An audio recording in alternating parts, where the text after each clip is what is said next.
Welcome to our Bright Idea Innovation Insights webinar series. And we want to make sure that you get the most out of this. So do please be sure to engage in the dialogue on Twitter, through social, at Bright Idea HQ, also at Aragon Research 1. And we're using hashtags innovation and trends. So again, we'd love to hear from you. There are folks that definitely will be engaging with you. And we're delighted to have an innovation expert today with us from Aragon Research. And we know that we will learn a lot. So thank you again for taking the time. Before we get started, I'd just like to share with you a little bit about Bright Idea. As fellow innovation experts, I assume some of you know about Bright Idea. I joined 3 months ago as head of marketing, and I feel very lucky to be in this market. It's always fun to be in a hot, cool, growing market space. And so Bright Idea is a people-powered innovation program management software. And right now we're working with companies like Accenture, Bayer, Chevron, Dell, GE, Roche, and many, many more. And we also just really focus on helping our customers, and frankly anyone else who wants to talk with us, on proven methodologies that really are developed by our industry experts to walk folks through what it really takes to have success with your innovation program and success that really your competition will envy.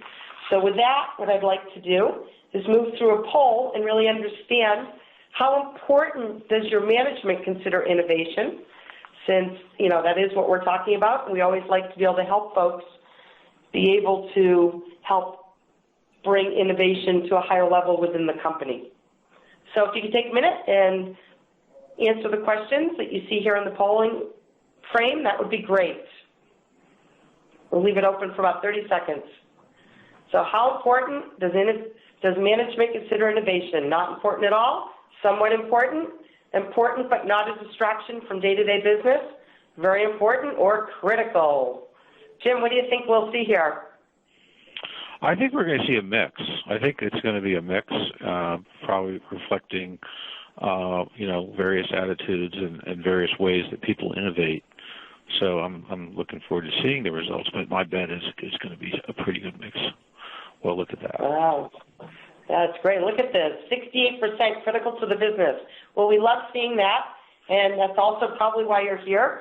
So with that, I should probably jump right in and introduce Jim Lundy, CEO and lead analyst of Aragon Research. We're very honored and pleased to have Jim take us through his thoughts on the Unleash Innovation, putting your community to work.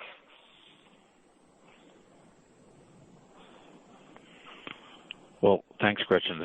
I'm excited to be part of this webinar today. And we're going to spend next 35 to 40 minutes. We're going to make it interactive. We're going to have Q&A at the end. So we're looking forward to talking to you about some of the things we're seeing in innovation right now. And as Gretchen mentioned, I'm the founder and CEO at Aragon Research. I've done innovation in my career. I've been in sales and marketing roles and brought new products to life. Did that at a couple of firms, including when I was, I think I started when I was 10, but no, I was at Xerox for many years and helped lead the analog to digital transition, which was a really fun and fascinating time. But we do spend time as trusted advisors talking to people about innovation. And the thing I would say is if I didn't show you any slides today, but we are going to share a number of slides. I know a lot of you have asked if you can get them. I'm sure that Bright Idea will make them available to you. But the thing I would say to you is there's never been a time when innovation was so critical. And the reason for that is simple. People are figuring out new ways to offer products and services that go up against traditional products. So that's the big thing is people are realizing they can disrupt others in a digital world. So we're going to talk about all of that and talk about how you can really bring the power of a community to bear and to really help drive some of your innovation, ideas, concepts, processes, and particularly a program office, and help to drive forward the idea of more of a managed approach to innovation than an ad hoc. So really the opening question I would say is, in this race to innovate, is your enterprise ready? Do you have all the things that you need to do, or you're doing things the way that you used to? And I think that's really the conversation that I end up having with a lot of people out in both the end user world, people that are trying to figure out what they should use, or even in the technology world with business leaders. How can I beat my competition? And the word innovate or innovation it's been top of mind for the last 10 years, but in 2015, in the world of mobile and social and cloud and predictive, and we'll talk about all those trends, are you really ready? And what I would tell you is that there's a lot of people that think they are ready, but they're getting disrupted because somebody else was more ready. So really the question is how can you be more ready than you are right now? And again, that's the fascinating thing is with people in businesses, you probably have the right idea somewhere in your enterprise, but the question is it being nurtured, harnessed, is it growing? Is somebody going to help propel that idea? And again, that's really usually one of the things is the best answer, the best ideas are inside of the company, or there might be inside of your ecosystem, but getting that idea to see the light of day and to help maybe make a difference in the overall approach to innovation is really, really hard. Oftentimes the challenge is the biggest battles you'll fight are inside of your company, and usually they are because guess what? Somebody thinks that their idea is better than yours, and they're going to promote it, they're going to champion it. And again, there's newer ways to promote innovation, and that's really one of the things we're going to talk about today. So we've got 4 things we want to cover as far as our agenda. We're going to talk about some of the key trends that are really making this world of competitive products and services so interesting because there are so many things that are kind of coming together to form the perfect storm. We're going to certainly talk about innovation management programs and technology that are helping to give enterprises an edge. And then I think it's going to be fun to talk about how can we develop a culture of innovation. And how can we grow communities to help support that? And again, these are some challenging topics relative to getting more people involved, but they can be done. People are doing them. Companies are doing them. They're doing them interesting in different ways. And again, we're going to talk about all of that and more. Jim, that's a great agenda. So it'll be very interesting to hear what are people really focused on today for innovation and what really matters, because I know we hear a lot with Bright Idea about your comment about getting more ready. What else can people do? So to hear really matters will be, I think, a key topic of interest. Well, I think it's the thing I would say that what people are really doing is they're really starting to recognize that, hey, we have to do more and we have to be more organized with relative to how we attack this problem. And again, there's still some varying opinions. Obviously, the poll that you just did, a lot of people that are listening are very interested in, and I think it's very critical. I would tell you that a lot of people still today, in our opinion, are not as prepared because they have not taken some of the steps to make it, and I'll talk about this later, more of a science than an art. There's still a lot of guessing when it comes to how people innovate, or they have a process, they don't know why they follow the process. So I think the thing is that there's more awareness than there ever has been before, but there's still more challenges. And so we, getting all the wood behind one arrow, getting everybody to believe we really need to do more in this area is still one of the hotly debated topics.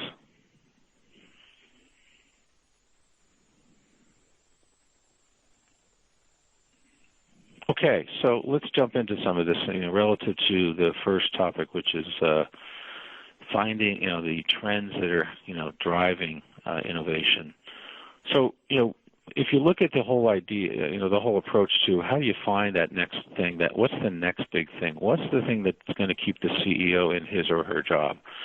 And if you look at this kind of approach, in many times, in many days, there was this idea of the chief engineer, who often was the visionary, who often knew the market or the category that the company was in so well They were so brilliant that they had the right idea, and they could nurture it, and they could convince the company to fund it, and they could make it happen. In fact, in many cases today, you still have people that you meet. They're not trotted out very often, but they have the title of chief engineer. And the other way to look at that is they're the visionary. And that's really one of the major ways. And if you look at traditional global 2000 companies, that's in most, a lot of ways that's been the approach. However, in some cases, people are using different techniques to get to the answer faster, or to get a more accurate answer, or to take less risk. And it's using the wisdom of crowds. And again, that's the whole idea. That's how, people like Bright Idea came to life, which is, powering up and getting more voices and, figuring out, like, wait a minute, let's compete these ideas. What's coming into vogue now is the wisdom of computers. So you're going to allow computers to combine their intelligence, their pattern recognition, along with people, to basically come up with, again, looking at it's not just one person who can assimilate it all and come up with a perfect storm. I mean, who is one of the best visionaries in the world? Now, he's deceased now, but, everybody knows in Silicon Valley it was Steve Jobs. And a lot of people spend a lot of time trying to figure out how did that guy figure out how to innovate. And, many people don't know, and this is one of the things that's been written up, but he was adopted, and he was actually from the Middle East. He was born in Syria. His parents were Syrian. And so, people say, wait a minute, that means that, our culture, it's our heritage. We should be able to make more people like Steve Jobs. And then when they really stepped back and looked at it, it was the culture that he lived in and grew up in Silicon Valley, that formed his belief systems and his approaches to that. That's really the old way. There aren't going to be that many Steve Jobs. What there's going to be is there's going to be more programmatic approaches using science and using, again, harnessing people. That's going to be the way people are going to win this battle. And literally that's what people are doing right now. And so, more testing, more bets, placing more of those bets, and taking less risk because you're testing some of the ideas sooner, and you actually, can actually know scientifically that some of those things are actually going to work, and then they'll see the light of day. So again, this is there's still, what I see is I see a lot of hotly debated conversations around this because some people don't like the fact that, maybe their approach isn't the right approach. And look, we're a big, I get comments like, we're a big company, we know what we're doing, we don't need to do that. And then all of a sudden, a little smaller, nimbler company comes up with a newer product or service that they know will be successful because they've been testing it for the last couple of years. So what are some of the major trends? Some of the trends we're seeing that help to provide what I called earlier the perfect storm. Cloud computing, obviously, but why is cloud computing enabling innovation and disruption to occur? Well, it's easier to launch a product or a service on a cloud platform. It's also easier to connect it. And then you look at these app ecosystems, which again, when you look at app stores, the disruptive part there is, and I'll talk about this, is that I can create an app and people can download it, and I don't have to build a distribution system. And again, cloud combined with mobile app stores is a very powerful force. On the mobile front itself, divisions of companies this week announced IoT division, Internet of Things, connecting everything. Who announced it? IBM announced an Internet of Things division. All of the other major tech titans are announcing IoT. Why are they doing that? Well, they see the coming change in the world where devices will be connected and be manageable, which means tremendous opportunities for innovation, tremendous opportunities for, reallocating money. So if I can manage my building, can I cut 50% of the cost? So that's why when you see, again, this perfect storm for innovation, literally in the last 90 days, 2 or 3 companies have said, oh, we have an IoT division now. IBM is just one of the more recent ones. But, in general, we're seeing a shift where it's not just phones and tablets that have been, for the last 15 years, the dominant thing. Tablets are only 4 years old. Now it's everything. Now it's cars, it's connected buildings, it's connected healthcare, and that means that there's lots of opportunity to innovate and in some cases disrupt. And then the last, and probably the one that can be harnessed the most, is looking at not big data, but how you harness big data. And there's a role in that in innovation, because, again, computers can be taught to recognize patterns, and if you can recognize patterns, you can start to, for example, test some of those patterns and see which ones might be, better than others. So, computers aren't going to take over the innovation stuff anytime soon, but they are going to be harnessed in ways to do that. So, net, what does it mean? It means that computers and humans are going to work closer together than they ever did before, because software apps are going to become smarter. And from an innovation perspective, technology is now a competitive weapon in business. And again, I'm going to give you a couple of examples in just a minute or so. But that's a different twist on the equation than it used to be. And if you step back and say, well, why is that? Well, we've actually are leaving the world of analog technologies, and we're entering the full-out digital world.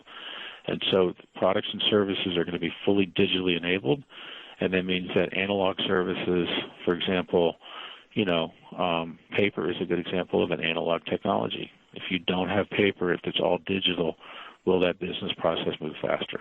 Absolutely. So if my business is all digital, can I outperform the other firm that is not? And the answer is completely and absolutely. So again, a couple of the trends that are coming together, that's why there's so much going on right now, and that's why, to be quite honest, so many enterprises are at risk because they don't see things coming.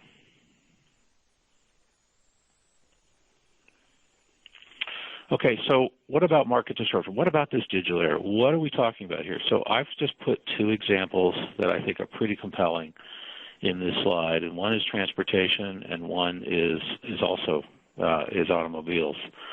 So taxis, and again, when you go travel somewhere, I travel a fair amount. You usually take a taxi or a car service. It's been around since 1897, and that was actually the year that Mercedes or Daimler delivered the first taxi for commercial use. And lo and behold, what happened, a company founded in 2009 called Uber came along. And now today, in the city of San Francisco, Uber is going to make $500 million in revenue this year, because what can they do? They can allow the user to order their taxi on their smartphone. And again, they've recruited a bastion of drivers who have cars. But the big disruption was the Uber taxi app, and now there's lots of other ones as well. So the app economy, where the app is basically I can order my taxi from my phone. I don't have to call, or I don't have to flag down. In fact, I realized probably 2 years ago that even the taxi cabs, the ones that you should be able to flag down, they were already getting summoned through their their dispatcher, so they would not stop. In San Francisco, they won't stop for you unless they're sitting at the Caltrain station. So when the Uber app came along, I can personally order a car. Wow, that's hugely disruptive. Did the taxi companies ever see that coming? They did not.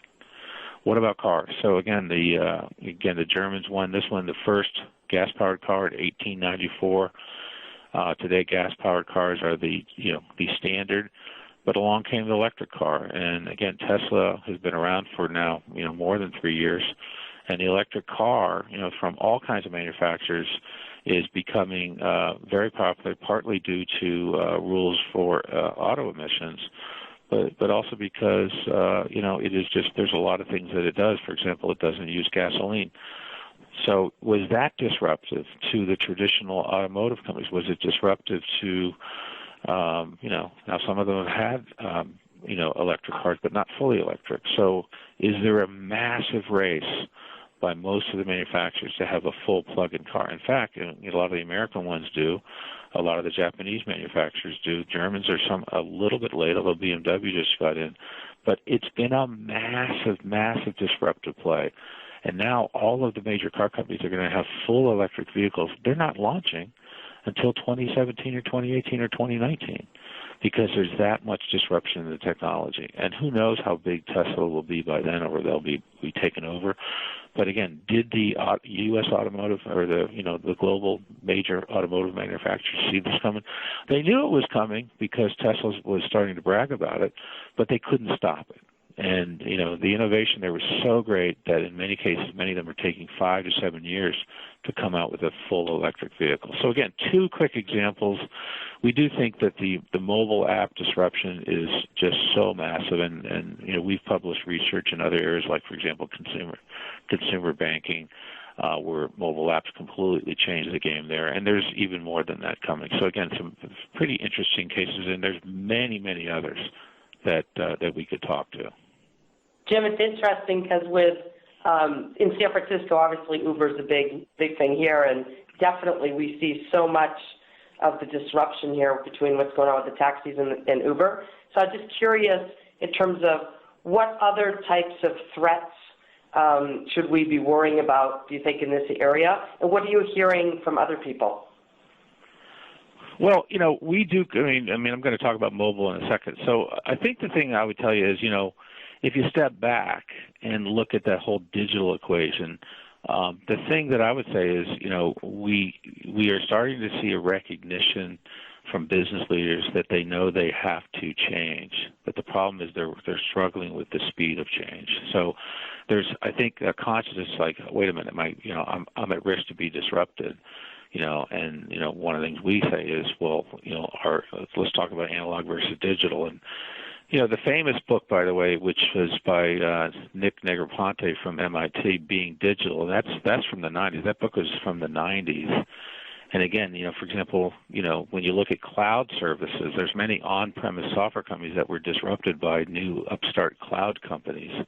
A great example, for example, is Google versus Microsoft.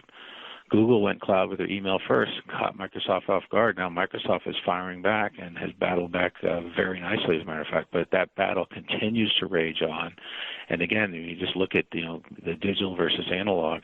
If I can run servers in the cloud better than your IT group, am I going to be able to lower costs and things like that? In some cases, there are cost advantages. In some cases, there are not. But again, it's this realization that, wait a minute, people are going to use the technology against me. I need to up my game in technology. In fact, Gretchen, that's a great lead-in. So let's talk about mobile. And again, this is a trend, mobile as a disruptive business strategy. So when you look at, first of all, there's lots of stuff that's been happening in the consumer world. What we're seeing now is literally the shift to disruption using mobile apps to disrupt traditional businesses. Uber today is probably the poster child. 4 years ago, it was a bank. And again, when the mobile banking app first came out in 2008, 2009, that completely changed the game. Where I didn't know, honey, I just went to the bank and deposited my checks. Look, I'm still here at the house. So when the Chase Bank came out, the Chase Bank mobile app, within 6 months, all the other banks had a similar mobile app, and it became, the de facto du jour thing. So we're starting to see that, the big area that's happening this year is going to be in healthcare. So you're going to be able to, doctors can communicate with patients and individuals can monitor not only their health but their fitness. There's a lot of stuff going on in the car business, not just with apps, but one of the things, if you want to test, if you see somebody looking at their phone a lot and you ask them why they're looking at their phone a lot, the probability that they have an electric car is pretty high. Why are you looking at your phone? Well, I'm just looking at the charge of my car because I'm worried it's not going to be enough to get home. So, and again, some fascinating things going on in defense. So the question is, though, when we talk to executives, many of them, don't think that it's a threat because they haven't been disrupted yet. And the reason I say that is a lot of the mobile apps today are just a replacement for a browser app. It doesn't do really that much more. When it does do more, then that becomes disruptive. So can you take those 8 screens in a mobile app and you can create something that is so compelling that people say, I'm just going to use that. So when you can take a service and you digitize it, you put it inside of an app, that's disruptive. But again, the thing I would tell you, even for the people on the phone, on the webinar that are listening, is that, are you at risk of being disrupted with a mobile app for your product or service? I would probably say if you don't have one, you probably are. It's just that you haven't done the jam to figure out, well, what could that service be? And myself, having developed some mobile apps in my time, have seen what the possibilities are, and they're fascinating because you're really just compressing the business process. So, again, when you look at this perfect storm, mobile is being used to disrupt entire businesses, and we see that continuing, for the foreseeable future. Now, I would be remiss if I didn't say that there's some things you really got to watch out for. So you really have to watch out for your information, your IP, your intellectual property. It's under siege. People are trying to steal it. They're trying to steal it because they're trying to get to your executives. So while you're doing all the innovation stuff we're going to talk about, you do need to take steps to protect your innovation.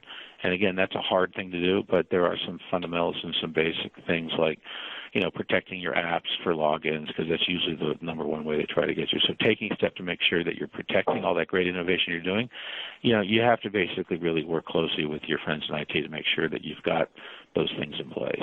I mean, and again, it's just, everybody needs to do it because bad people are trying to steal your great ideas. Okay. Hey, Jim, I'd love to just jump in and actually read one of the questions because it relates to this area, if that would be okay with you. Sure. And then also just to remind everybody that absolutely happy to engage in any dialogues with you. We're using @BrightIdeaHQ, #innovation, #trends. And if you have any questions that you would like answered, please feel free to reach out to us on social, or you can use the Q&A panel, and we will be answering questions at the end. But Jim, since this one relates to this section, I just thought I'd jump in here. One of the struggles we have in our organization is management questioning whether the truly disruptive ideas or solutions can come from within our organization. So given this, should we be looking outside of our own employees to come up with solutions to disrupt innovation? Do you have some thoughts there? Yeah, so there's two thoughts, and again, we're going to talk about that a little bit later on creating the culture and driving community engagement. The term that a lot of people use when they talk about going outside of the organization is extended enterprise, and that is definitely a trend relative to innovation, and there's certainly been books that have been written about that. So you do want to make that part of your playbook on innovation. I would say that you might be surprised how many ideas might be the right ones inside of the company, but sometimes, when you get a question like that from executives, they're kind of saying, I'm not sure if we have the answer. So again, there's lots of ways to engage others, and again, that's why people like Bright Idea, have solutions that help you do that in kind of an efficient way. So, the power of the crowd, and again, why do people do focus groups before they launch a product? Well, they want to test the price, and they want to get, they want to understand the price elasticity. Doing that earlier before you even get to the product concept can help to kind of make sure you have, are we placing the right bets to begin with? And again, doing it internally, adding some extra ones externally. Again, we're going to talk about that. Great. Thanks, Jim. So let's roll on and talk a little more about how innovation management programs and other technologies really are giving enterprises an edge.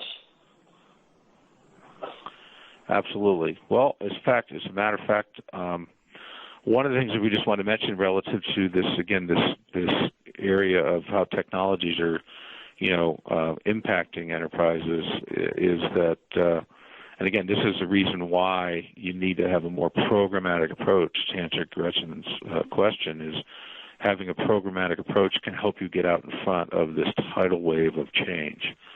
So this is an eye chart, so you probably need to blow up your screen, but this is our Aragon Research Technology Arc for the Workplace for 2015. It just published last week.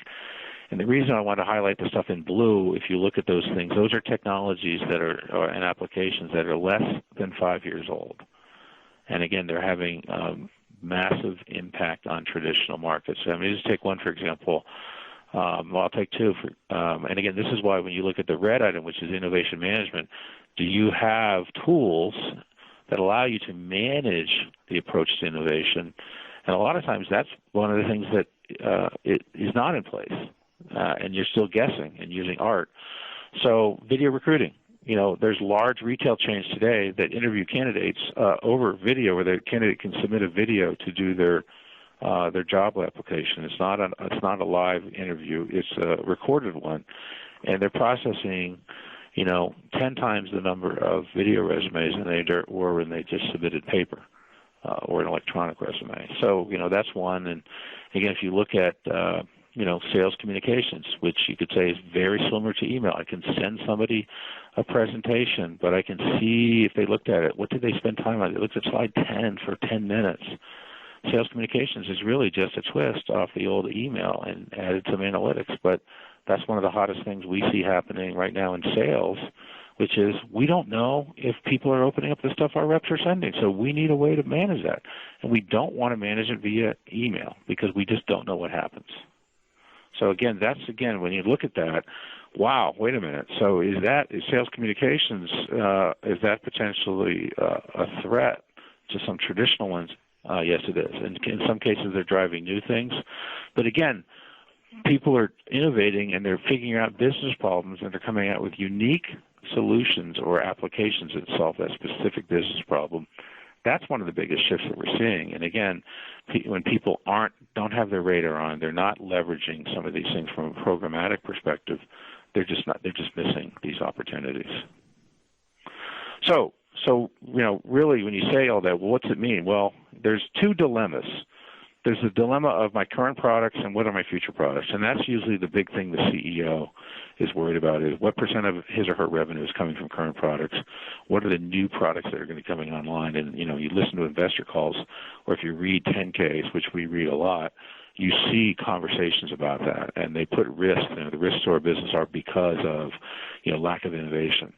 But if you look at the right-hand side of this chart, where you look at new digital services, which could be future products. It's the new digital service, the services that you don't have or you haven't thought of that represent a significant risk to the enterprise. So again, on the innovation front, when you look at the combination of I need to innovate, I need to keep, offering updates to my product or my service, or, even internally on my service that I'm providing as an internal service, is there somebody else that's going to come along with a better digitally enabled, mobile enabled capability that will basically significantly hurt me if I don't do that? So I think we have a poll now. Yeah, so let's jump into the poll. At the last poll, folks that had over 60% said that innovation was critical to their management.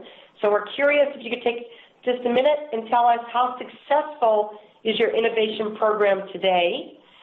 Again, as we've talked, Bright Idea helps companies be able to walk through what are the steps to take to either revamp, reboot, or continue to have great success with your innovation program.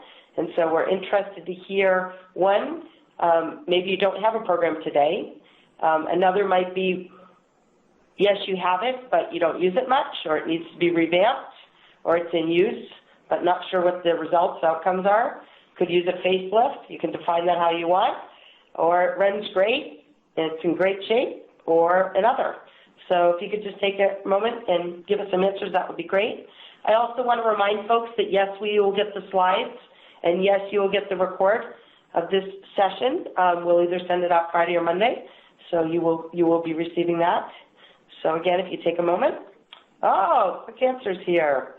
So it looks like we have 44% who said they have an innovation program and it's running great. That's good to hear, and you're getting results and outcomes. So it sounds like we're a little bit more advanced here than some of the folks we talked to. That's wonderful. And then we have some folks that don't have one yet. We'll assume that you're on this, thinking about it. And I don't know, Jim, if you have any other comments here on the poll before we move to the rest of the presentation.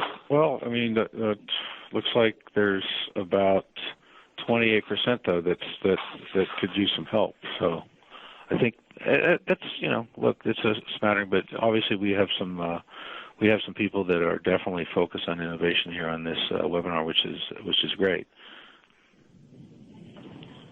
Perfect. So let's thank you again for taking the time, and let's roll back to you, Jim. Okay, so all this leads up to the one big idea from this webinar, which is, and again, probably those people that answered that they are doing things already have this, but to me it sounds like a lot of people don't too. The idea of the Innovation Program Office. So, and the net of the slide is going from art to science. And so when you actually have, more of a structured approach to innovation, there's a lot of things you're going to be able to do. I mean, you're going to, first of all, you're going to have a way to manage it, a way to measure it. You're going to allow for those repeatable approaches to be, first of all, recognized and then made into part of the program. Measurement, you're going to be able to measure more of what's going on. And again, I'm going to show you a slide on that. And then there's number 4, engaging internally and externally. So, some of the more leading tools do allow for outside participants to engage in these communities. And again, that's how you can basically start to get better data relative to, is that idea a good idea or not, or is this product on track or not. So that's the big thing, I think, when you look at how competitive the world is and how many risks there are to the business, making this, again, less of a, I need the guy that's just going to, he's this guy, he's going to do everything we need, versus I'm going to really think this through, I'm going to really start to really manage this. And when you really look at, product development and engineering and all those areas that relative to, what it deals with, what's my next big thing, it's one of the last areas that is still not really managed very well. So, I wrote a blog several years ago that became pretty popular called Innovation Pipelines. We actually wrote a research note about that. And, it's one of the areas where people don't have a pipeline because they're still managing it as an art form and they have not gotten it down to a science. So what does that mean?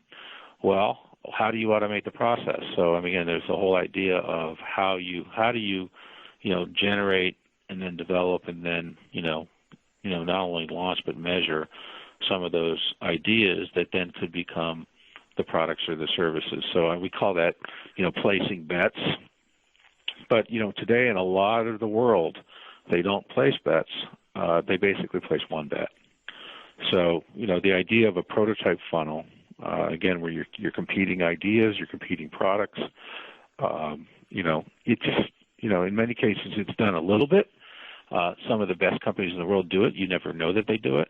Or they actually may launch a product that is actually not going to be the final product. It's a probe, but you don't know that. They're trying to get you to buy it. But they're really trying to watch and see what you do with it. So they're actually doing the whole idea of prototyping, but they're doing more of a launch and learn. They're launching it, and they're going to learn from it, but that's really not the product that they intend to be the final. It's a test. And to be honest with you, when I was managing the products at that one company I just mentioned at Xerox, we launched a whole product line, and we knew it was not the final product line. But we said we're going to launch, and we're going to learn. So just remember that the next time when you're buying products or services, is this the strategic platform or is it an interim one? And so you just have to realize that people, some people are actually doing that. But the big point of this slide is, do you have a process, and can you vet these things so that you can start to understand what's going to win and what's not going to win out there in the marketplace? So if you do it right, and you say you do have put together an innovation program, you've got ways to basically drive innovation. What you should see, down the road might not be the first year, but year 2, year 3 is some derivatives or some new services that you didn't have before. That's really the hope and the goal and the intent. And from what we've seen is generally there's been better results or a more tighter understanding of what the market needs, and the product that's launched will reflect that. So again, that's more offerings, better offerings, more competitive offerings. That's really what we think is the desired outcome. And generally, again, you're applying more discipline to it. You're generally going to get most of the time, not always, but most of the time, you're going to get better results. So what about again, this is this whole area. How do you get there? How do you develop an innovation culture? This is the hard thing. This is really the hard thing, because you can say we're going to make it more programmatic, but sometimes you just can't get there. How do you do that?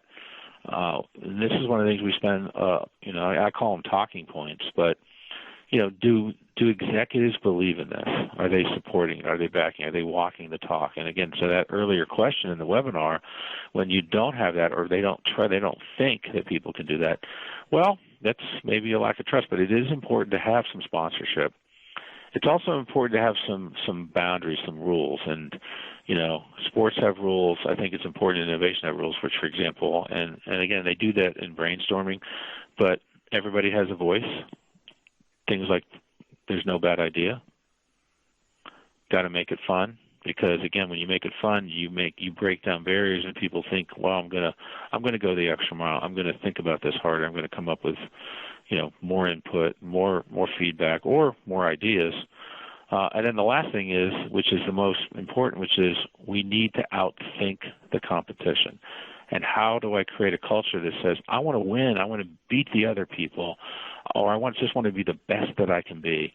And that's all about culture, and that's hard to teach. It really has to be something that you just say, we're going to do it, and then put the things in place to allow it to kind of become unleashed. A little story from my side is, we have millennials that work at Aragon, and, the thing we've learned from that is there's a lot of things you can learn from them.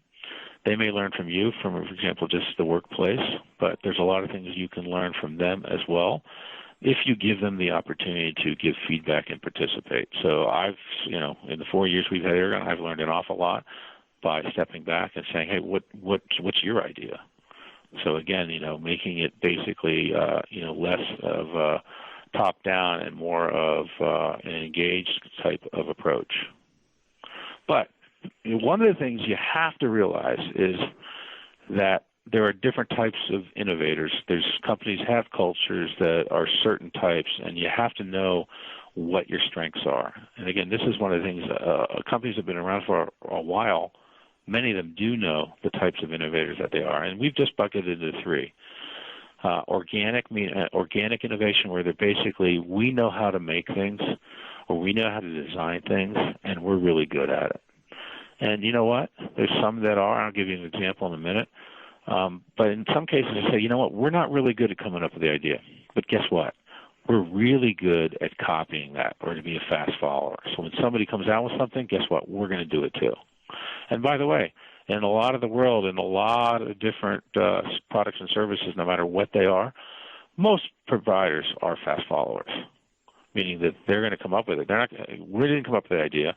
We're going to wait to see if it really works, and when it works, we're going to just jump in. But then the last one, which is, we're not good at either, the top two, so we're just going to go buy. We're going to acquire. We've got money, and when they figure it out, when the market gets to the point where we know we can monetize it, we're going to go in and jump in. So there's different types, again, different ways to do that, and when you know what type of style your company has, it can impact how you actually go about innovation. And again, these are all different ways and techniques of innovating. And by the way, even having, for example, when you're talking about, hey, we need a new product or service, these are some of the things you should vet, for example, in a program office, which is, how do we do it? We know we need to do this. How do we do this? And sometimes you're competing against the possibility that if my product or service that I'm designing doesn't work, they're just going to go buy somebody. But again, it also helps from the culture perspective. People say, we're not good at that, but we're good at buying companies. And so when you know that, it certainly helps with the culture. But again, it also helps to maybe start to, make people think about, well, why aren't we good at that? It's the only real slide that has some vendor names on it, but, we looked at a number of companies and, said, what, who's doing what? So, if you look at large mega tech, we had Apple as doing organic innovation, and many could say that they're really more of a design firm and a UX firm than anything else. We probably put Google into that category as well. When you look at people like a Microsoft, well, Microsoft has certainly done some of the fastest fast following in certain product categories in the world. They've innovated themselves, but, they've been an amazing fast follower. They can dominate markets. You'd probably put Samsung in that category relative to how they've, done a fast follower job on Apple. And again, inorganic, you look at the biggest firms, for example, Cisco, Oracle, Oracle being one of the largest acquirers in software, where they just say, okay, we're going to go buy this company. And then they continue to provide maintenance services for those capabilities. So again, some of these companies, they know what they're good at, and they continue to basically say that's our model, that's what works for us. But by the way, they still have to, once they do decide to jump in, they still have to innovate. They have to make their product or service better than what it originally was. Jim, this is great to hear. I'd love to hear a little bit more on how can enterprises grow their communities.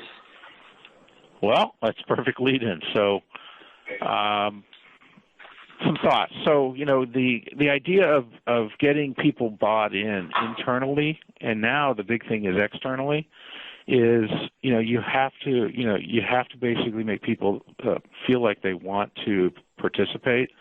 One of the oldest tricks in the book, again, for external participation, and increasingly internally, is to have a contest. So when you hear about innovation over the last 100 years, in many cases, some of the innovation was, hey, we're having a contest. We're giving a prize. We're giving a prize for the first rocket ship that can go into space. We're giving a prize for anybody who can figure out how to do this.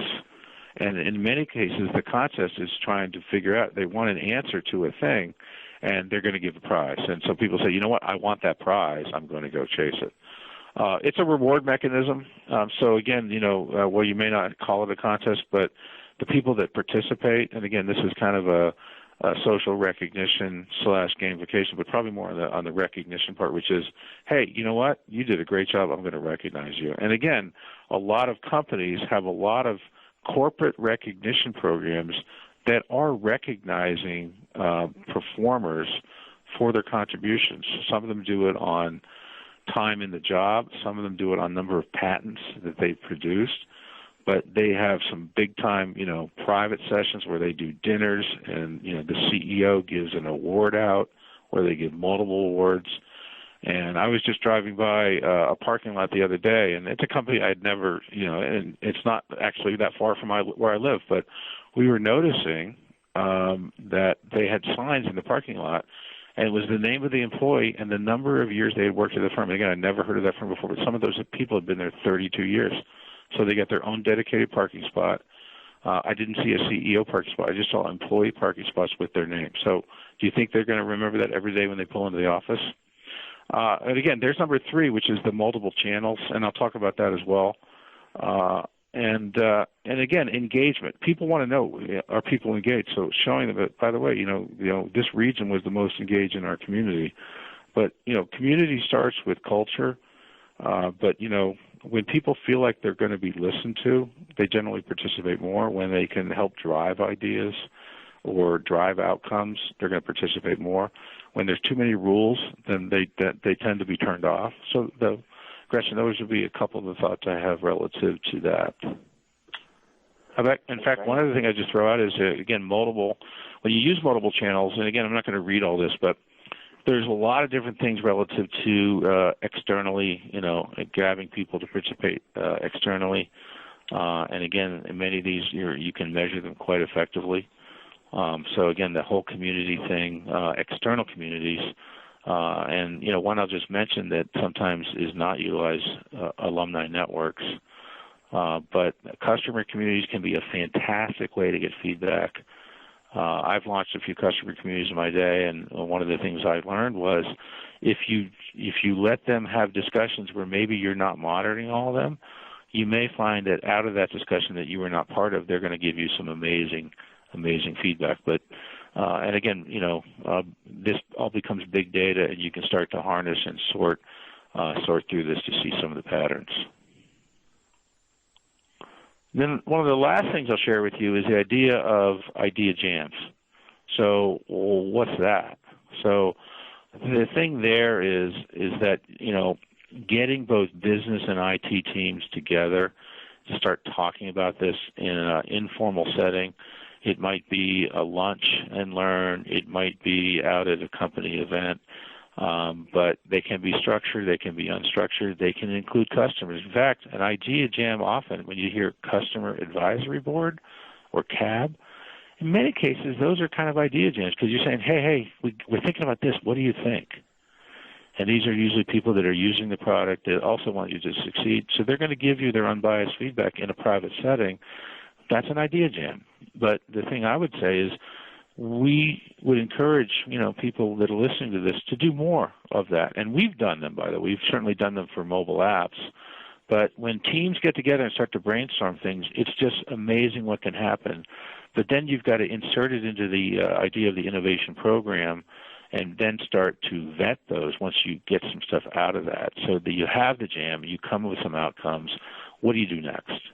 And again, but the first step is getting people. When you do the jam, if people think, "Hey, I gave 5 great ideas. They thought they were really great. I got recognized," and basically now I'm seeing them show up in the vetting program. And guess what? One of them is in the pipeline. When people see that, they're going to say, "You know what? I'm going to the next jam. You should come too." And all of a sudden, the culture thing starts to happen. So I know we're going to take some Q&A, but a quick summary. Again, innovation needs to be part of the corporate culture. We're starting to see more of that happen in some parts, in some companies. It's always been there, but it's about getting more people to participate. It's, again, making it more of an art. Less of an art and more of a science, making it so that you have repeatable processes. And again, the biggest thing as well is when you do those things and you have a win, celebrate it. Because, having been a sports coach for many years, downplay the negatives, accentuate the positives, and guess what? When people are feeling good about what they've done or what they've contributed, they're going to contribute more. So, Gretchen, I'm going to turn it over to you for some Q&A. Great. Thanks, Jim. Very, very informative. Loved hearing your comments on trends and what's happening out there and how we build better communities. So we have about 5 minutes left, so I'm going to jump right into the Q&A. And what I'd like to do at the same time is remind folks, again, if you'd like to ask any questions, use the Q&A panel, or you can tweet us at BrightIdeaHQ. And again, any comments we welcome with #innovation, #trends. So with that, what I'm going to do is take some of the questions I see here on the panel. If you have any others, let me know. At the same time, just in case folks start to wrap up, we do have an advanced copy available for anyone who's registered of One Innovation Program to Rule Them All. This is a new paper that we've just written. It'll be available Monday, and I'm happy to share it with anyone who'd like to see it personally.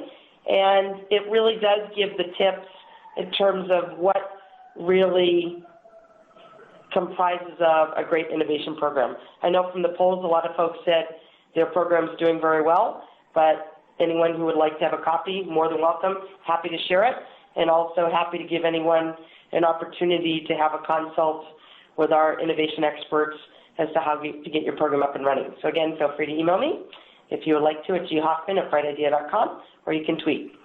So with that, let's jump right into the Q&A to make sure we have time. So one question that came in was, I think it's more of a comment, but I would love you, Jim, to just elaborate a little bit further. It talks about the organic innovator, saying that it's also a great fast follower in order to improve on their own innovations before others jump in. The comment here is really that in many ways the developers of the MP3 player did not follow up quickly enough to stave off Apple. Do you have any other comments in terms of, how people can avoid being the next MP3 player?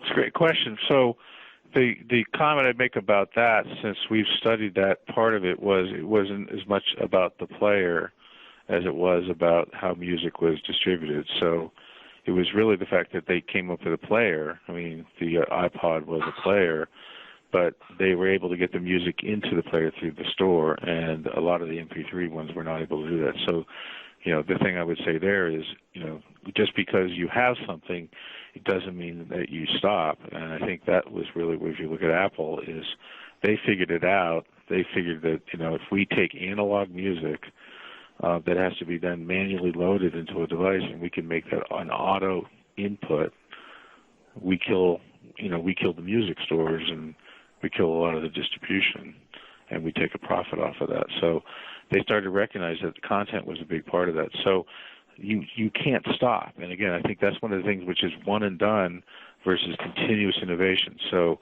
when you have a one and done, big bang, we launched it, we're done, that's where other people can basically outrun you because they're looking at this as a continuous, when you look at mobile apps, when you look at cloud computing, it's software as a service, it's mobile apps as a service, and guess what? Some of them are putting out releases every week, every 2 weeks, every 30 days, every quarter. They're continually doing it. So that would be my best advice on that one. Okay, thanks, Jim. There's also a few questions about the software that's available to help drive the process. Excuse me, I'm sorry. For looking at how you can really ramp and have a very effective innovation program.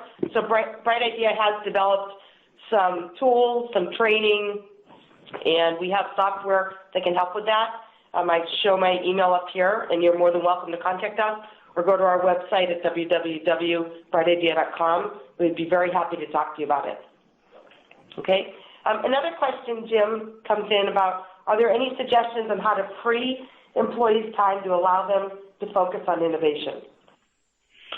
Yeah, that's a great idea. So when you actually look at, cascading goals, and again, myself having been a manager, can you make part of their goal attainment, goal alignment, to say, we want you to participate, it's 10% of your annual review in these innovation, exercises. So I do think you can, reward them where they say, 10% of your performance or even, 10% of your bonus is tied to helping the company come up with tangible ideas. And so that's one of the ways you can do it. And by the way, it gets everybody aligned really quickly. When you have it in the performance system, everybody gets aligned very fast. When you don't, it's kind of like, I'm not measuring that. I'm not going to do it. Yeah, good point. So I realize we're getting close to top of the hour. Let me see if I can get a few more questions in, because I'd like to be able to address the ones that people have taken time to write. One here came in on brainstorming is a natural, but what about building a community team to solve a particular problem? Yeah, so, it's, look, that's one of the things we talked about. And, the community aspect with, using technology where you can have people that are in a virtual team or a virtual community, they're online, they're not in the same location. That's really, really one of the things that is breaking down geographic borders. It's bringing external participants, and it's crowdsourcing. So that really is one of the things we'd recommend, that if you're not doing that, you should start thinking about how you could make that happen. Okay. Related to this, and I guess, Linda, I should have flipped your questions here, so pardon me. But related to this, Linda had also asked, she said, related to number 3, which was measure innovation pipelines, but would you like to know how you measure specific community innovation initiatives? She'd like to know about that, and tie those to business results. Not just the innovation, but what participating does to strengthen the relationships. Yeah, so look, there's the whole idea of analytics and understanding how this happens, what is leading to that, and there's a lot of things around social analytics that start to help people understand, not only where ideas are coming from, who is participating, why is one area coming out with more ideas. There are, visual ways and analytics that can start to do that. But again, some of the products and Bright Ideas doing a lot of this is, you can start to look at where did that come from, what percentage of the pipeline was contributed from this, who are the biggest contributors. So if you step back, one of the values of having, a platform is that it's going to give you that information, and then that informs you about, wait a minute, if we take these steps in these other areas, because you do see differences sometimes on a geographic basis, then that you can start to take steps to maybe incent some of the other areas to get more involved. And by the way, usually it's a cultural problem of why they're not participating rather than anything else. Okay, great. So we'll take 2 last questions, and then we'll close here. One other question here is, an issue we face is companies don't have risk money, quote unquote, to finance proposal development. Or we also don't have risk man hours for that matter. So proposals don't advance on the pipeline stages. How have you seen companies addressing this? Well, one of the things is, how do people invest And in some cases, it takes some creativity on how you're going to allocate and how you're going to, make that pivot. So, for example, is it, I can't invest, but I can allocate. So can I allocate some people's time? So I know this is your full-time job working on this, but I want you to spend a day a week. So some companies have basically, said 20%, focusing on non-current project stuff. So you look at Google, they've done some things like that. But again, sometimes it takes a little top-down, takes some creativity. I would probably tell you this: if you think that just money is going to pop out, and we're going to get all this money to go drive innovation, you're probably going to have enough money to go get a platform. But you have to get creative, and it also is as much of a culture and an attitude and waking up every day and say, look, we need to really think this through, and we need to drive this. In all the jobs I've had over the years, nobody ever came to me and said, hey, now again, once it's funded, once the idea is vetted, then sometimes there's more money that flows. But a lot of times it was, you really had to go scrape and battle, and first of all, get the idea to come to life. And then once it became to life, then everybody gets behind it. So yeah, it is a challenge, and I say that I would say that that's a conversation we have a lot, because again, sometimes it's like, wait a minute, we're just not going to change. And so that also is reflective of the fact that maybe there's some issues with relative to how the current business is being run. Great. And Jim, let's wrap with the final question here that I think it relates very much to how you opened today. Innovation is very hot today. Do you have any closing thoughts or additional thoughts on really where the buzz is heading and how we could take advantage of it? So, I think the thing that's, what I would probably say that is the fascinating thing is there's more change now than there ever has been before. There's going to be more new products and services in the next 10 years than there were in the last 50. And the reason for that is that so many things can be brought together to create these new, I'm just going to call them digital services. So there is a lot of buzz today. I think it continues ad nauseum because, what we see is many of the new people entering the business market do not view technology as a foreign topic. They view it as the way they live.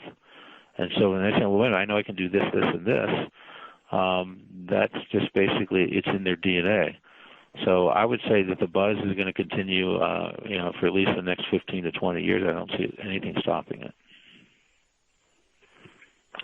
Great. Well, thank you very much, Jim. This has been very, very informative. We thank everyone who has taken time on the webinar to join our Innovation Insights webinar. And at this point, we'll wrap. And again, thank you, everybody, very, very much. You will get the slides and a copy of the record either tomorrow or Friday or Monday. Thank you very much. Have a good one.